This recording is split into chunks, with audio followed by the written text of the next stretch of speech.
Hi everyone, so if you've clicked on this video, you're here to learn how to play the piccolo. So if you want to learn the piccolo, it's best to have experience on flute, but if you don't have experience on flute, no worries, there's always something to learn. So let's just get right into it. So basically the piccolo has 3 octaves to it. So you have the low register, which is from the lowest D. You can't play lower than D. Some piccolos can actually, I think Nagahara, but we're not going to get into that. It's pretty much D up to E flat.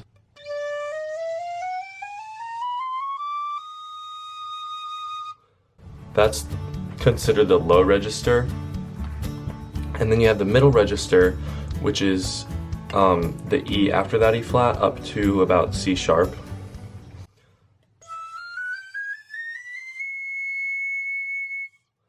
And then you have the high register, which is that next D all the way up to high C.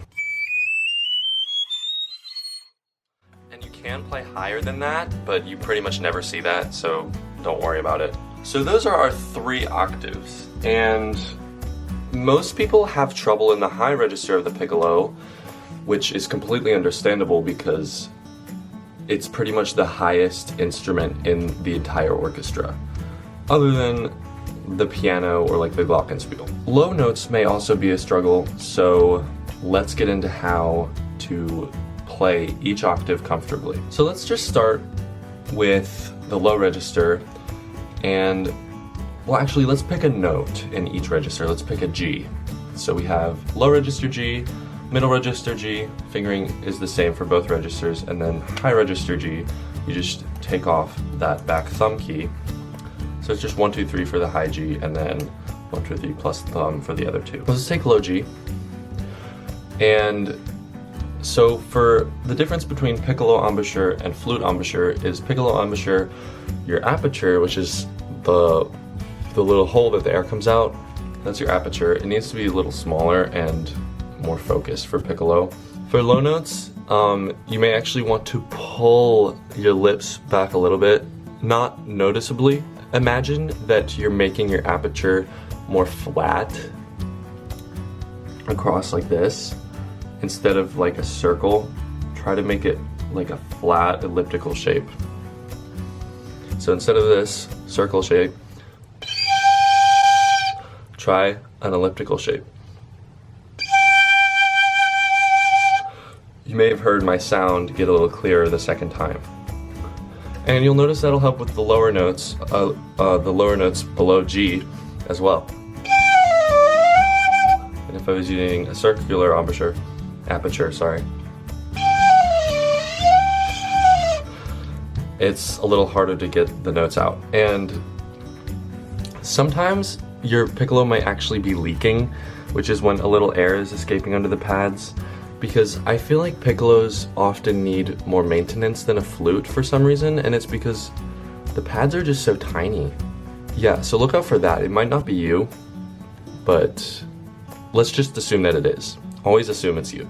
Also, for getting out the low notes, with a more circular shape, the reason that it's hard to get the notes out is because too much of your air is going forward, and it's actually not hitting the opposite edge of the lip hole that you want it to. You want to aim your air right here, right at that opposite edge. So you can even try this. Take that G and practice aiming your air really super deep into the piccolo, and then super like forward, and then find a nice middle ground.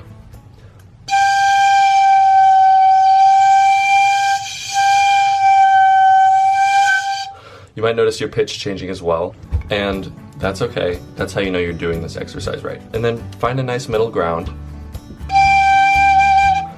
And you might notice that your aperture is in that flat position that we talked about. So now let's go to the middle register. For the middle register, you're gonna have to actually focus your aperture just a little bit, which might take a little bit of the muscles around your embouchure. So if we're gonna jump an octave from the low register to the middle register. The fingering doesn't change at all. It's all in the lips and how you use the air. You want to keep your air fast, no matter what register you're in.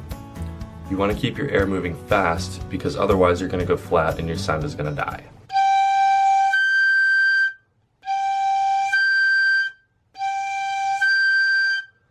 And if you're watching my lips, you might notice that they even like come forward and just the slightest bit. So watch again.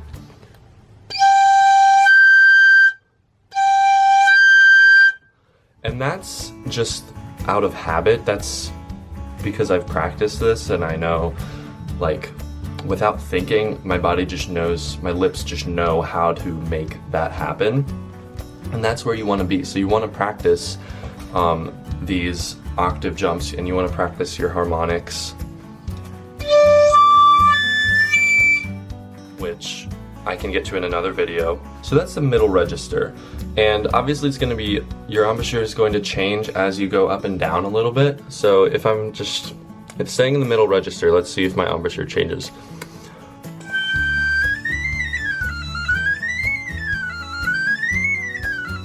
Very minimally, but you might have noticed a tiny little bit. So that's why it's helpful to distinguish between the three. So now let's go to the high register. Now this is the killer register, and we all know, for all those piccolo players, it's the hardest one to get used to because it's so shrill, it's impossible to stay in tune. Or is it? No, it's not. It's actually possible to stay in tune in the high register. Can you imagine that?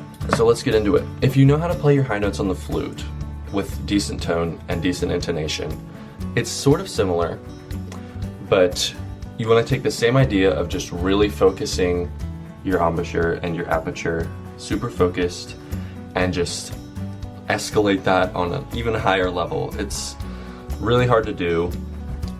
Keep your air moving fast, but don't let it go out of control. You don't want that sound. You want a nice, open, clear sound that you can work with so that you can control your pitch and control your tone. And that was a little flat, but it wasn't super loud, and I would be able to control where I wanted to go with pitch and dynamics and all that jazz. So how did I do that? My aperture is so tiny on the high notes. It's almost it's almost the size of the end of this nail here. And that might be like kind of mind-boggling. You don't need a super large airstream to get the high notes out. You just need fast air. So don't be like throwing all your air into these high notes. You want to keep it controlled and focused.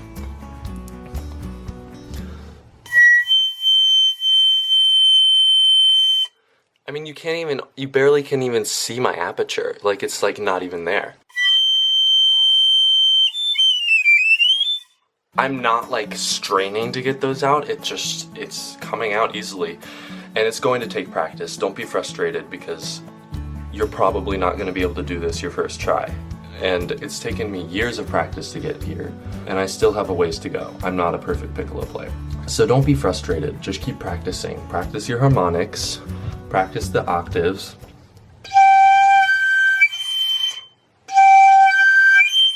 And you can go backwards too. And just have patience because it does take a lot of practice. And if you want to get comfortable playing in all registers on your piccolo, just try those 2 exercises. And I promise you it will get easier and you will start getting comfortable. And another thing, never be afraid of the high register, because if you're timid, and I know it's hard, but if you're like in an ensemble playing piccolo and you have like a high A coming up at like mezzo piano and you're scared of that note, right? It's scary. Like, how do you play a high A at mezzo piano? Just go for it, because you would rather be loud than sound like a flat 3rd grade piccolo player that doesn't know what they're doing. It's not impossible. Just have patience, and I promise you, you will get there. Just work hard. So I hope you guys all found this video super helpful, and if you want to see more, I'll be posting on YouTube. I don't know. Sometimes I post, sometimes I don't. Who knows? But I also have an Instagram where I post lots of playing videos and fun updates and stuff like that. If you guys want to follow me, I'll put my Instagram somewhere in the screen. And I also teach lessons, so if you guys are interested in that, you can reach out to me on Facebook. It's the same as my Instagram, or Instagram, you can reach out there too. Thank you for watching, and I will see you guys next time.